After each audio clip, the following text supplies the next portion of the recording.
So I don't know if anybody's been reading the newspaper, but polar bears aren't typically ingesting or microwaving foods with plastics on them, yet for some reason these polar bears are found to have PCBs and dioxins, which are compounds of plastics and other synthetics, in their fatty tissue and in their bloodstream. So how are they getting these things? Similarly, Inuit people who consume these products, the fattier tissues of polar bears and other animals in the Arctic, they have some extremely toxic tissues as well. If you look at their fatty tissue in breast milk, it's extremely rich in the PCBs and dioxins. In 2003, the Environmental Working Group put together a program called the Toxome Project, and the goal was to study hundreds of chemicals that they handpicked and to see how many were present in newborns. Presumably newborns are the most untouched of all humans, and in their umbilical cords they found that 100 of these chemicals, 180 of them were carcinogenic, meaning cancer causing, and 200 were neurotoxic. That's not good. So neurotoxic is bad. It affects the brain and spinal cord. So we need to find out what's going on. Why are these newborn babies so toxic? And what does that mean for us? So this might give an idea of exactly the sources of toxicity. I love the picture of the guy over on the right there with, I don't know, probably hundreds of pounds of plastic bottles. When I was in China, I saw things like that. Not quite as much as that, though. That guy's got a whole truckload, it looks like. But, power plants and industrial pollutants being dumped directly into the ocean. We've got biohazardous waste that's incinerated, e-waste, because you got to have that new plasma screen TV, right? All kinds of industrial pollutants, plastics, and does anybody know what this bottom right picture is here? It's essentially a plastic vortex that exists in the middle of the Pacific Ocean.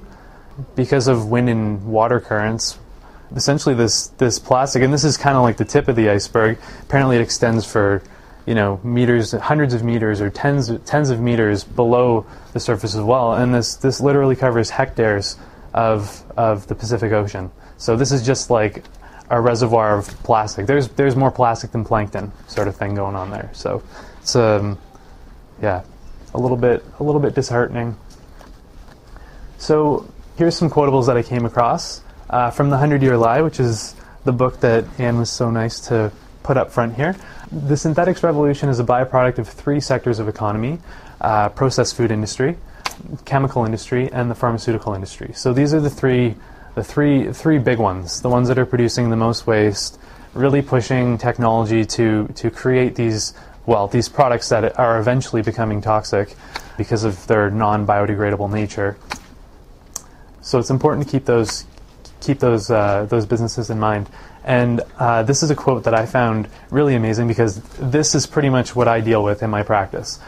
Dr. Claudia Miller is a doctor at the University of Texas. And yeah, this is just an amazing quote. Today we are witnessing a medical anomaly, unique patterns of illness in chemically exposed people who report multi-system symptoms and new onset chemical and food intolerances. So you probably know people who have food allergies. How many people a couple of decades ago had gluten allergies or were sensitive to soy, right? It just wasn't happening. But today there's so much going on and our body is under such bombardment with chemicals and natural and otherwise that people are developing all kinds of food and chemical intolerances, which I call allergies, but many medical doctors call intolerance because you don't want to confuse it with a peanut allergy where it's life-threatening sort of thing. Anyway, these intolerances are a hallmark for a new disease process, as fever is for infection. And this is a medical doctor saying this stuff. It's not a naturopath. So there are people out there who are on the same page as naturopathic doctors. So toxic conditions. I see a lot of medical doctors who either are refusing to accept that there's a variety of diseases that may have a toxic sort of influence to them. Autoimmune disease was virtually non-existent 50 years ago, but now it's the number 3 affliction in the US and probably comparable in Canada. even the National Cancer Institute, which is a pretty conservative cancer agency, is recognizing that most cancers, approximately 70 to 90%, the literature is still, it's pretty, one way or the other. Probably NCI is a little bit lower to 70, probably more of the hippie organizations are saying more like 90% of things, but anyway, the majority of cancers are caused by environmental causes. They're preventable. Allergies and asthma, 5 to 10 times the rate of that they were 50 years ago. And mental and neurological disorders, ADHD, autism, MS, these things it's a new epidemic. So in my opinion, I believe that there's interactions going on between toxins, and this is something that needs to be studied. So I want to talk about sources of toxicity, because I think a lot of people, although they know that they don't want toxins, they have an idea of where they might be, but I think a lot of people are there's a bit of a misunderstanding about where they come from. So first and foremost, air, things that we're inhaling directly into our lungs, which then goes pretty much directly into our bloodstream. We can all think of sources of pollutants that we might find in the air. Skin is a really important one and is often overlooked. How many people are putting on hand lotions and know exactly every single ingredient that's in there? Most people can't even pronounce half the ingredients that are in their skin cream, let alone do we know what sort of effects those are having on our bodies 10, 20 years down the line? Hard to say. Food, pesticides, hormones, antibiotics, all kinds of food additives, packaging. I see people heating up their microwave burritos in the sleeve. Who knows are there toxins leaching into the food? Most likely. And water. Most toxins end up in our groundwater supply, which we inevitably consume.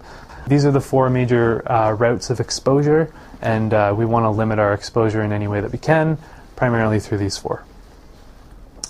So, air. Most of the air we breathe, especially if we're living in a city, is highly polluted. Fossil fuel combustion is probably the most obvious source that people can think of and can probably smell on a daily basis. It's kind of nice when you go out in the country and you don't have to deal with that quite as much. But there's other things that people don't think about, like incineration of medical waste, plastics, all kinds of other sorts of waste, household cleaners and solvents. Household cleaners are some of the most toxic things out there, and they're sitting right beneath your sink usually. And you open it up and it smells really nice and fresh in there. Everybody knows the smell of, the Javex aisle in Costco or Zellers or wherever, right? Perfumes and deodorizers. Some people can't get enough of them, spraying it on everything. And not to mention refineries and plants, with those lovely smokestacks spewing out all kinds of nasty stuff. The second source is our skin. Cosmetics are a persistent source of toxicity. How many people knew that lead is in many, if not most, lipstick products and other cosmetics?